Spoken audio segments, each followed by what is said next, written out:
দর্শক, রাজনীতিতে অভিযোগ নতুন কিছু নয়, কিন্তু যখন নতুন কোনো রাজনৈতিক দল নিজেদের পরিচ্ছন্ন রাজনীতি, জবাবদিহিতা এবং নতুন ধারার রাজনীতির কথা বলে, তখন সেই দলের নেতাদের বিরুদ্ধে কোনো অভিযোগ উঠলে মানুষের কৌতূহলও কিন্তু অনেক বেশি থাকে এবং প্রশ্নও অনেক বেশি থাকে। তো দর্শক, আসেন মূল ঘটনায় আসি, আসলে কি ঘটেছে। দর্শক, রাজধানীর একটি আবাসিক হোটেল, ওই হোটেলটির নাম ইয়ামানি ইন্টারন্যাশনাল লিমিটেড। এই হোটেলটি অভিযোগ করেছে যে এনসিপির সাথে সংশ্লিষ্ট কয়েকজন নেতা দীর্ঘ সময় ধরে তাদের হোটেলের 2টা কক্ষ ব্যবহার করেছেন এবং এই কক্ষ দুটির প্রায় 12 লাখ টাকার কাছাকাছি ভাড়া বকেয়া আছে। তো দর্শক, শুধুমাত্র এই ভাড়া বকেয়া আছে এই বিষয়টি নয়, এর সাথে এনসিপির ওই নেতাকর্মীদের বিরুদ্ধে তারা যে এই রুম দুটিতে অনেক অনৈতিক কর্মকাণ্ডে জড়িত ছিল এই অভিযোগও করা হয়েছে। বলা হয়েছে ওই রুম দুটিতে নিয়মিত নারীদের অবাধ যাওয়া আসা ছিল এবং এনসিপির প্রায় ডজনখানেক নেতা রাতভর সেখানে আমোদ ফুর্তি করতেন। তো দর্শক, হোটেল কর্তৃপক্ষ বলছে তাদের কাছে এই সংক্রান্ত সিসিটিভি ফুটেজের প্রমাণও আছে। তবে এখানে একটা বিষয় পরিষ্কার করে বলা দরকার, এগুলো এই মুহূর্তে একটা অভিযোগ, এখন পর্যন্ত আদালতে এসব বিষয় প্রমাণিত হয়নি বা এই বিষয়টি আদালত পর্যন্ত পৌঁছায়নি এবং এনসিপিও বিষয়টি তদন্ত করার একটা কথা বলেছে। তো দর্শক, এখন আসি যাদের নাম, এনসিপি সংশ্লিষ্ট যে সকল নেতাদের নাম এখানে এসেছে তারা আসলে কারা। অভিযোগে যাদের নাম এসেছে তাদের মধ্যে ইঞ্জিনিয়ার SM শাহরিয়ার, ইনি হচ্ছেন ঢাকা মহানগর দক্ষিণ শাখার সদস্য সচিব, এনার নাম এসেছে। এছাড়া সাদেক মির্জা, মিরাসাত হোসেন হিমেল, শাখাওয়াত হোসেন এবং তাওসিফের নাম এসেছে। এনারাও ঢাকা দক্ষিণের বিভিন্ন পদ পদবিতে আছেন বলে জানা গেছে।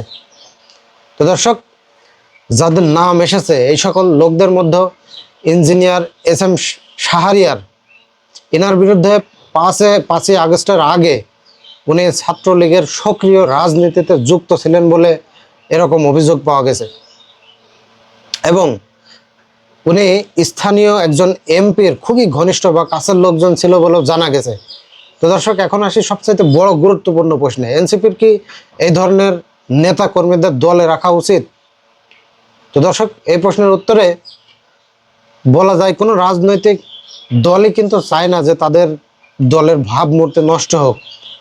আবার শুধু অভিযোগের ভিত্তিতে কিন্তু কাউকে দোষী করা বা তাকে দোষী সাব্যস্ত করা এটা কিন্তু ন্যায়সঙ্গত বিষয় নয়। সুতরাং সঠিক পথ হতে পারে নিরপেক্ষ একটা তদন্ত করা। যদি তদন্তে অভিযোগ মিথ্যা প্রমাণিত হয় তাহলে অভিযুক্তদের যে উপযুক্ত সম্মান সেটা ফিরিয়ে দেওয়া উচিত। আর যদি অভিযোগ সত্য প্রমাণিত হয় তাহলে দলীয় শৃঙ্খলা ভঙ্গের যে একটা বিষয় আছে সেটার জন্য একটা কঠোর সাংগঠনিক ব্যবস্থা নেওয়া উচিত। কারণ একটি দলের ভাবমূর্তি কখনোই কিন্তু একজন ব্যক্তির কারণে প্রশ্নবিদ্ধ বা নষ্ট হয় না। তো দর্শক, একটা গুরুত্বপূর্ণ বিষয় হচ্ছে এই ঘটনা এনসিপির ভাবমূর্তি আসলে কতটা ক্ষতিগ্রস্ত করেছে। সত্য কথা বলতে গেলে এই ঘটনায় এনসিপি কিন্তু অনেক একটা বিব্রতকর পরিস্থিতির মধ্যে পড়েছে। কারণ এই দলটি নিজেদের নতুন রাজনীতির একটা প্রতীক হিসেবে দেশবাসীর কাছে তুলে ধরেছে এবং জনগণের কিন্তু অনেক প্রত্যাশাও এই দলের প্রতি আছে।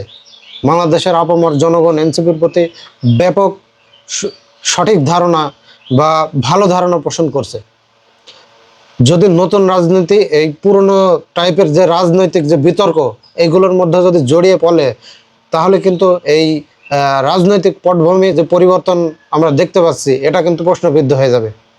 তবে আরেকটা বিষয় অনেক গুরুত্বপূর্ণ, কোনো দলের ভাবমূর্তি শুধু অভিযোগের কারণেই কিন্তু নষ্ট হয় না, বরং অভিযোগের পর দল কি পদক্ষেপ নেয় সেটা কিন্তু সবচাইতে দেখার বিষয়, সবচাইতে গুরুত্বপূর্ণ বিষয়। যদি এনসিপি দ্রুত এবং স্বচ্ছ বা নিরপেক্ষ কোনো তদন্ত করে এবং প্রয়োজনীয় সে ব্যবস্থা নেয় তাহলে তার জনগণের যে একটা আস্থা সেটা কিন্তু ধরে রাখতে সক্ষম হবে। কিন্তু অভিযোগ যদি ধামাচাপা দেওয়ার চেষ্টা করে তাহলে সমালোচনা কিন্তু আরও বাড়বে। তো দর্শক, সবচাইতে গুরুত্বপূর্ণ বিষয় হলো জনগণ এখন শুধু বক্তব্য শুনতে চায় না, তারা কিন্তু কাজ দেখতে চায়। দেশের মানুষ দেখতে চায় নতুন রাজনৈতিক দলগুলো কি সত্যিই পুরনো সংস্কৃতি থেকে বের হয়ে এসে নতুন কিছু করছে, নাকি তারা একই চক্রে আটকে যাচ্ছে। তো দর্শক, এই পুরো ঘটনায় এখনো অনেক প্রশ্নের উত্তর কিন্তু বাকি আছে। সিসিটিভি ফুটেজে আসলে কি আছে, বা সিসিটিভি ফুটেজ আদৌ আছে কিনা, বা এটা কোনো বড় রাজনৈতিক দলের চক্রান্ত কিনা, তদন্তে কিন্তু এগুলো সব বেরিয়ে আসবে। অভিযোগ সত্য নাকি মিথ্যা, এসবের উত্তর কিন্তু সময় বলে দেবে।